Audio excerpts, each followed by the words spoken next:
Yeah, so I just wanted to thank you all again for being here and being interested in this beautiful practice of what do I need right now. This is such a time to be alive, to start tuning into our needs, as there are so many external forces that are constantly demanding our attention, um, and our service, and just our desires, things that we want to create and bring forward, and want to create them from this place, this centered place of presence, this flow state. I know there's a lot of mothers on the call and other caretakers, that I, I actually had a friend who's on the call reach out to me the other day because it was her first time seeing the offering of capacity and what do I need right now. And she said she was actually school shopping for her kids and had to do all this stuff at the store and was just buying all these things for them. And she got into the checkout line and she was like, wait, what do I need? I'm here buying all this stuff for my kids and I'm not even checking in with what I need while I'm here. And I just really appreciated her share on that because it um, just goes to show that, many of us aren't even tuned in to what we need or even the capacity we have because so many of us operate on overdrive. I know that I am very guilty of that as a former people pleaser and just somebody whose lifestyle is constantly in this like evolutionary transitional state. I i find myself getting past the point of my capacity and then like being exhausted and burnt out and then trying to go backtrack and see what I need to then like re give myself life. um so as I was speaking to a little bit towards the beginning of the call, talking about my voice and, you know, just like tuning into the question, what is capacity? And I think that capacity has such a broad range of dimensions and layers. And I just want to, once again, invite whatever layer is available to go into today in this call, just to be present because, when before I got on the call, I was tuned into this air energy. It was a very light air energy, which was teaching me to not necessarily go too deep. Like that's one thing we can do, and that is reaching beyond our capacity to go too deep into whatever it is, that might be surfacing for us or feeling like we need to like dredge things up so that we can heal it all right now or something like that. So so yeah, as I'm tuning into what is capacity, it has, like I said, so many dimensions, so many layers, and it can show up, as it's our bandwidth, our energy, what kind of energy that we have, and it can show up like physically. What kind of physical energy do we have? What is our mental capacity or emotional capacity to handle anything that might be present or in our field right now? And then as my voice demonstrated, what is my physiological capacity? What does the body allow or not allow? And something we learn and we really work with in Song of Sophia is the embodiment of capacity and the ability to integrate our capacity, like what we're doing, how we're expanding our capacity little by little, um, because it's like a lifelong journey, I think, to work within, expanding and broadening your capacity. So yeah, one thing I wanted to share, that I have been tracking within myself and I recognize as a major experience in the outside world through most of society within our capacity, like I was speaking to earlier, that we can, being parents or, having to work or starting your own business or working on self-development or caretaking of any sort, we often like reach beyond our capacity before we have a chance to check in. We become exhausted or burnt out, or we just are on overdrive and just like going, going, going. And what I see this result in a lot is addiction, of course. Um, once you're beyond your capacity, it's like, I need 5 more cups of coffee before I can, so I can just keep going and going and tending and taking care of all of these things, or, whatever the addiction could be. I need to zone out on social media, just to kind of like reset, or what, you know, there's, like I said, a million different ways in which, the addiction can show up. But through my experience and just tuning into this practice of what do I need right now, I've been really able to fine tune and tend to my addictive tendencies. So I thought we could just take a moment together right now and tune into what is it that I might need right now. Sometimes that can show up as a simple drink of water, which is what I'm needing right now in this moment. Um, Sometimes that could look like going out for a walk, or just stepping on the earth or laying on the earth. Sometimes I find that I just need a couple minutes with my dog to be in this present moment, like loving, reciprocal flow state, to just kind of reset my vibe.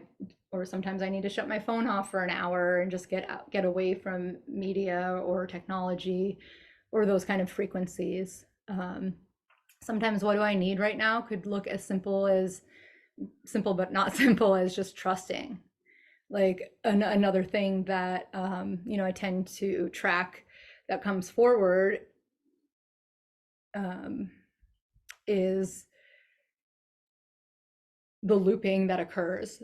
If you go beyond your capacity, the mind gets exhausted and it starts to loop in these, there's like behavioral, trauma responses of the mind, or just like doubts or fears, or just any kind of looping that takes us out of this present moment state, this trusting state, and it brings us into either the past, which is, depression, or the future, which is anxiety. And it can just kind of have us looping and not fully present, right here and right now. So that's another, to me, that's another addictive tendency, is to go into the loops, into that mental state um,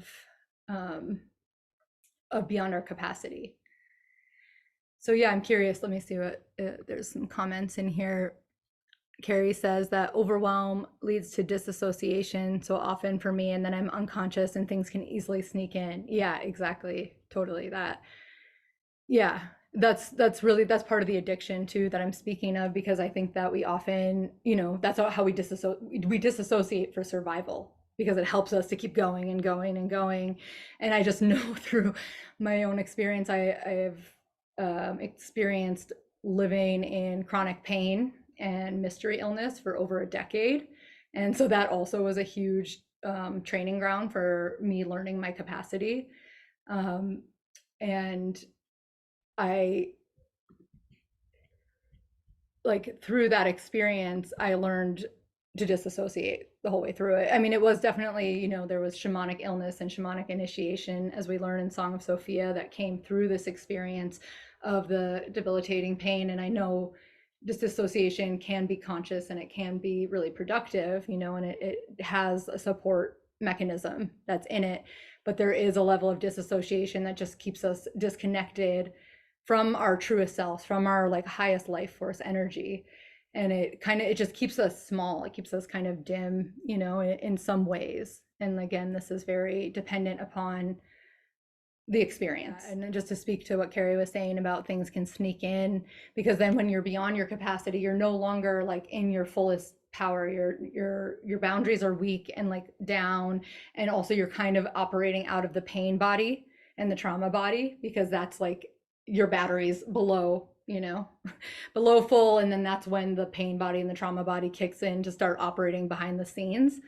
And then that way, that's kind of, you're vulnerable. Your space, your body, your capacity, your energy is a little bit more vulnerable for inorganic manipulative energies to kind of come in and start leading the way, which again can show up as addiction, with substance or sex or shopping. There's a million things.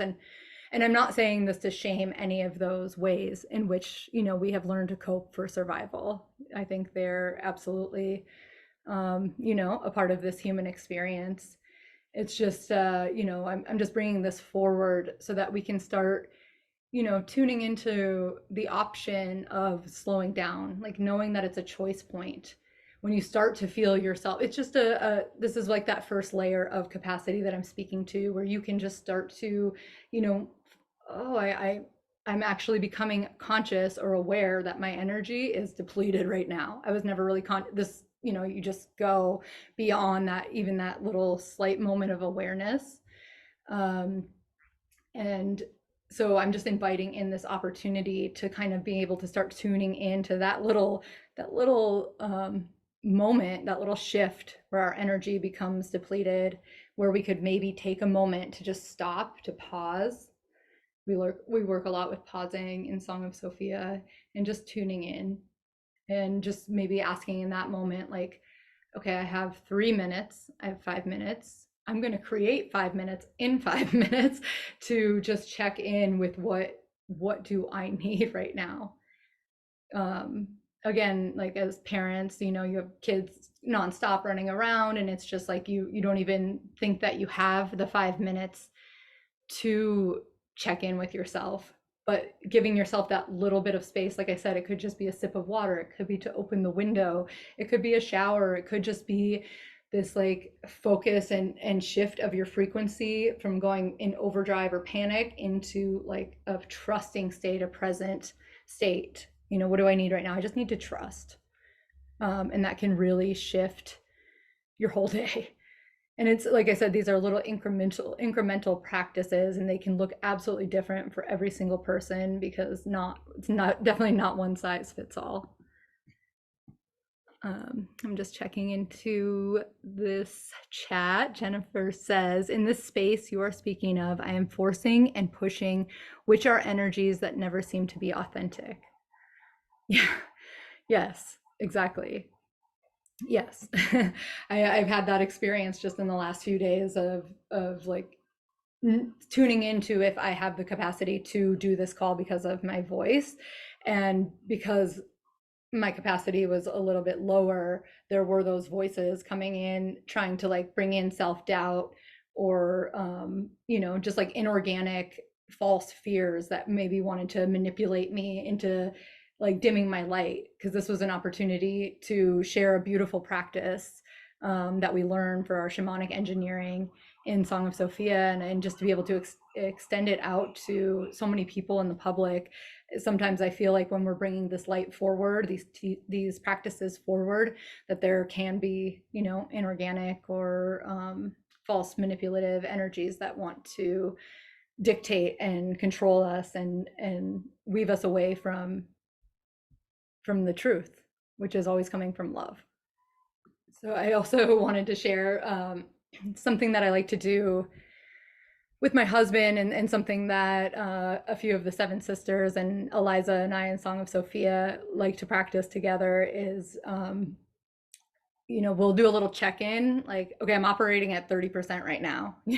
I'm operating at 80%. Like, where are you at? Okay. And I found out with my husband that if we're operating under 50%, definitely under 30%, we cannot have conversations at all about anything, because it's just going to come from our ego. And it's just like, because we're so depleted, when you're below 30% in your capacity, you're not operating from your highest light. It's definitely the ego that's coming forward to lead the way. And I've found, unfortunately, time and time again, that is not the place that we need to be in to communicate or try to have these like conscious communication conversations. It's like it can wait. That's what I've learned a lot within my capacity, because sometimes I'm like, this has to get done, and everything feels like an emergency or something, like it needs to be done right now. But one thing that the plants teach and the earth teaches is the timing of nature and how slow it actually goes.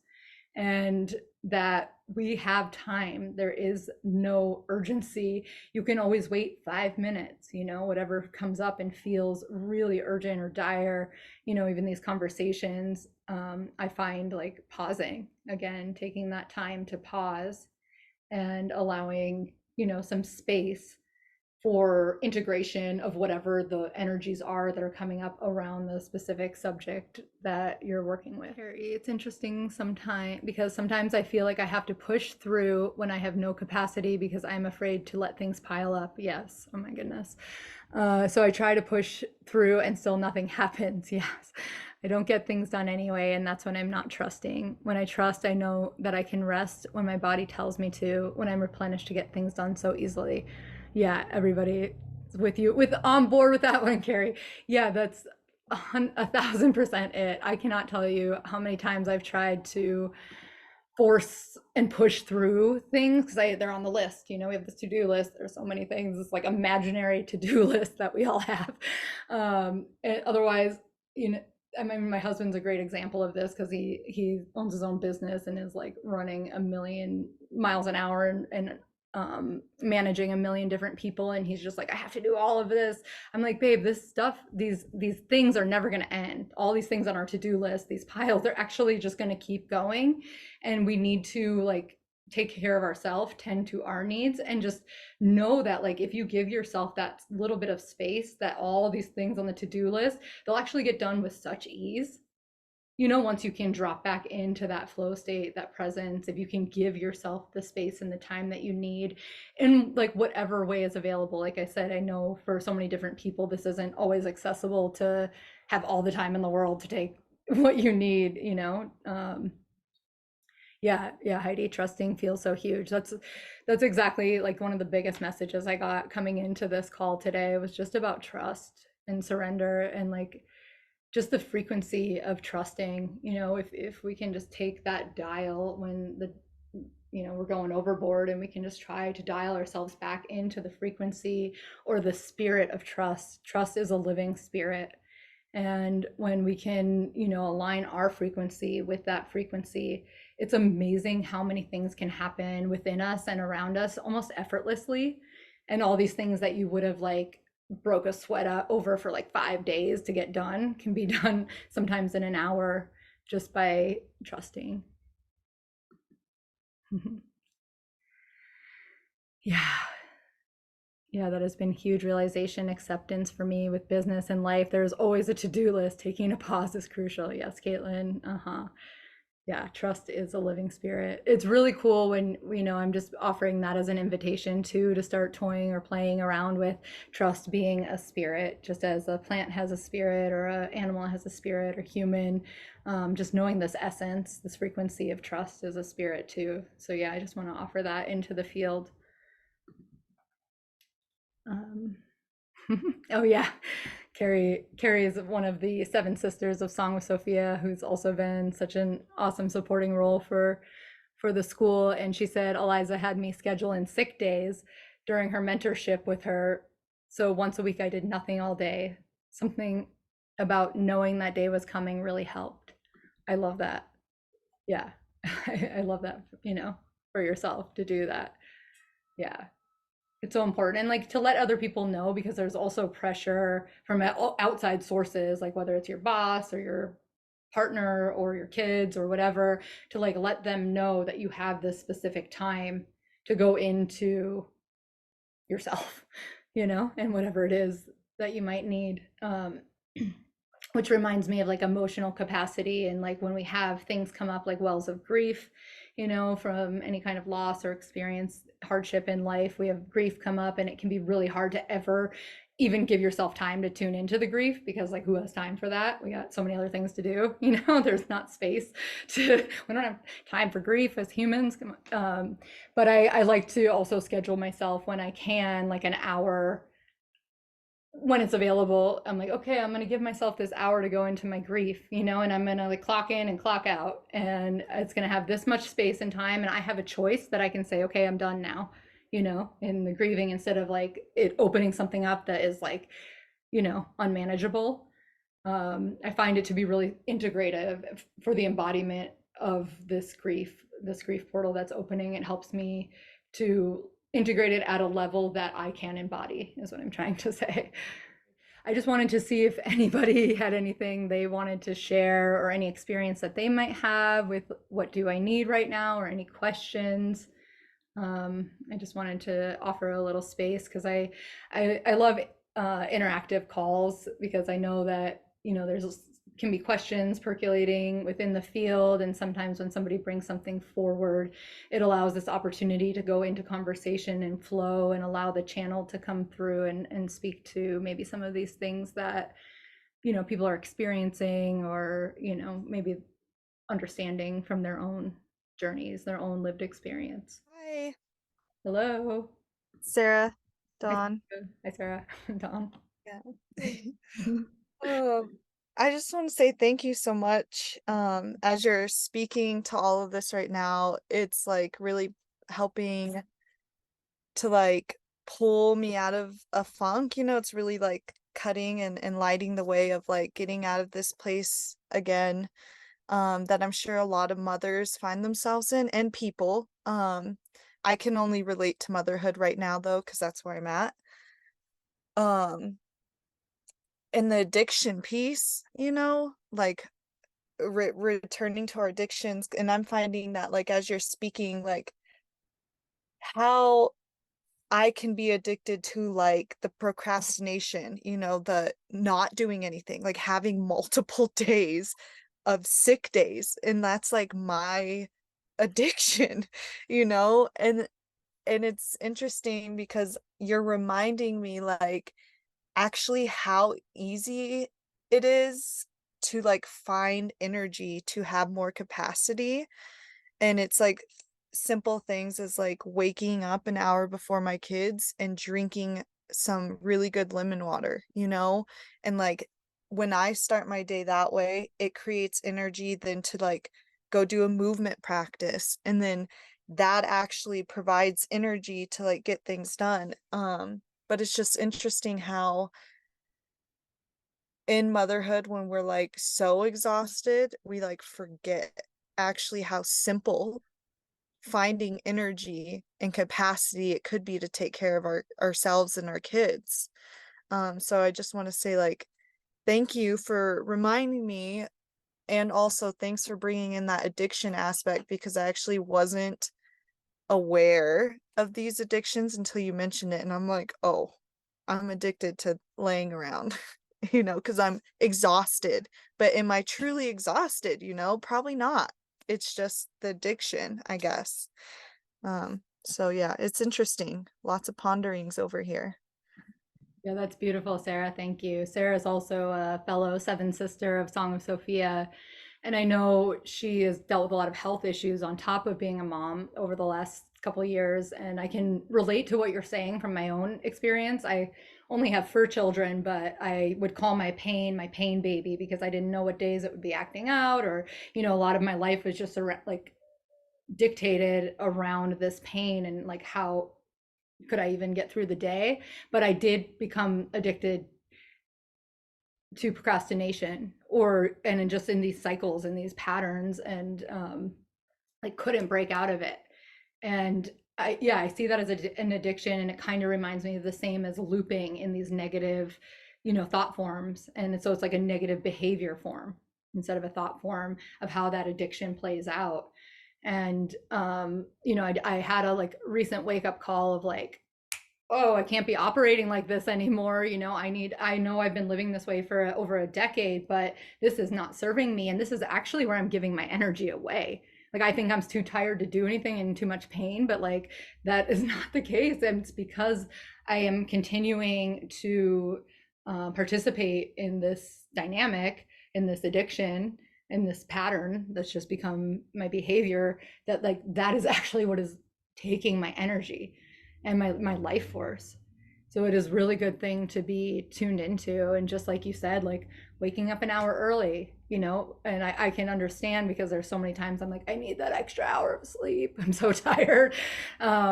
But in reality, like getting up early and just kind of moving the body, just moving around can like really be that little bit of energy, that thing that you need. What do I need right now to bring you back into the center, to like uplift your chi, your life force, and like make you be able to be more present for your children and for yourself.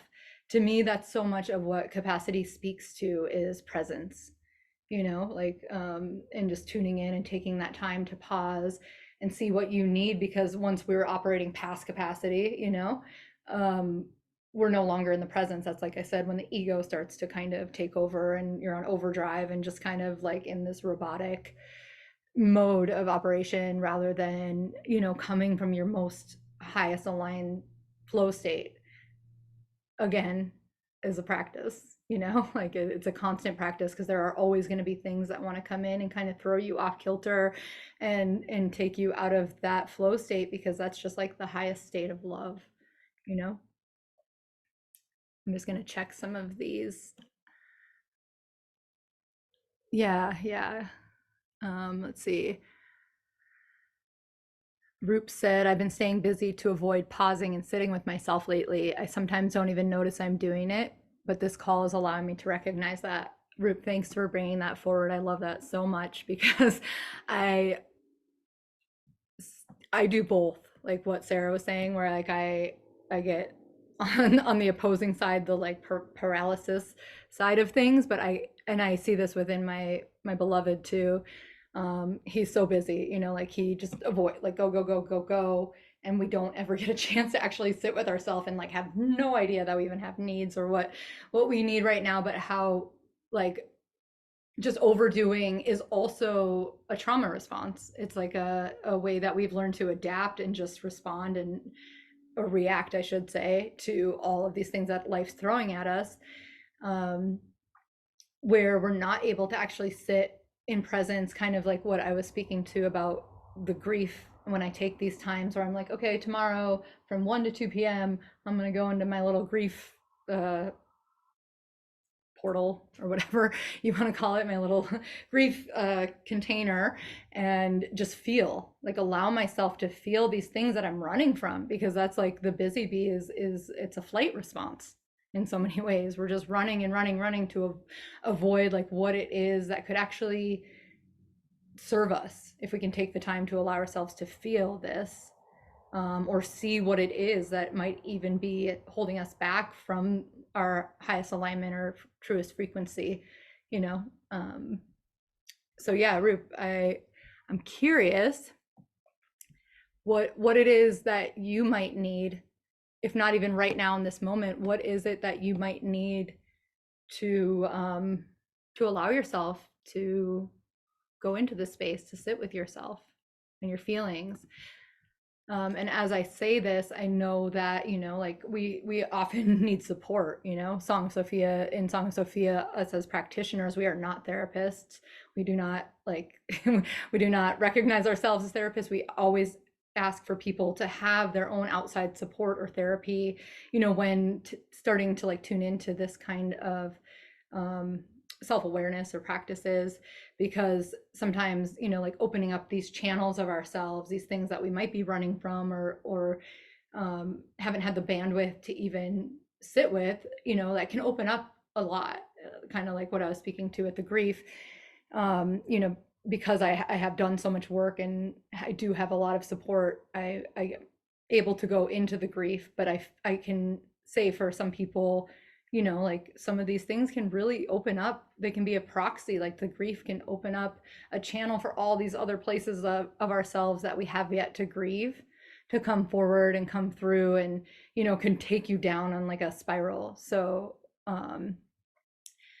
yeah, I just wanted to mention that as you're speaking to, you know maybe not having the space to go into things. It's like just making sure that you have that support first, um, and and also maybe even have the capacity or the ability to say, you know, pull in that choice point of like, okay, we're done. We're not going to continue going into this spiral. We're not going to continue, you know, like traversing down into the depths of the underworld or hell, because right now I don't have the space. I don't have the support. So there is this like body intelligence or innate wisdom, you know, that I would say needs to come forward, you know, when we are allowing that space for ourselves.